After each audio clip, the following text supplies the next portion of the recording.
Kung ituturo ng tama at aaralin ng tama, pwede ko sabihing mas safe mag-drive ng automatic than manual na kotse. Hello mga paps, I'm Kuya Shane at meron tayong na-receive na comment at question. Ano daw ba talaga ang mas safe i-drive? Automatic or manual? Okay, actually pareho naman talagang safe yan i-drive, no? As long na inaral natin siya ng tama at naituro sa atin ng tama.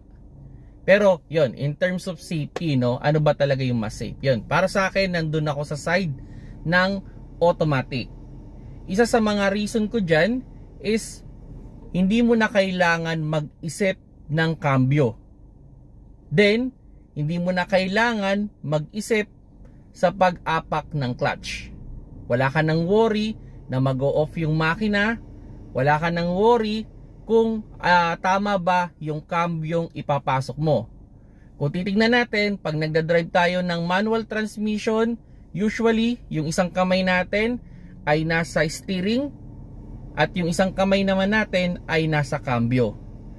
Kung ikukumpara natin sa automatic, pwedeng maging dalawang kamay na yung ating pagdadrive sa steering. Okay?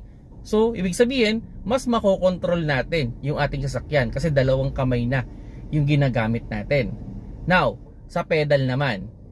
Sa manual, tatlo yung pedal. So, ibig sabihin, kailangan mong intindihin yung clutch mo, kailangan mong intindihin yung preno mo, kailangan mong intindihin yung gas mo. Sa automatic naman, tatanggalin na yung pag-intindi mo dun sa clutch. So, sabihin natin wala ng trabaho yung iyong kaliwang paa. Ang may trabaho na lang is yung brake at yung gas pedal. So pag inapakan mo yung gas pedal, aabante yung sasakyan. At pag inapakan mo yung brake, hihinto yung kotse.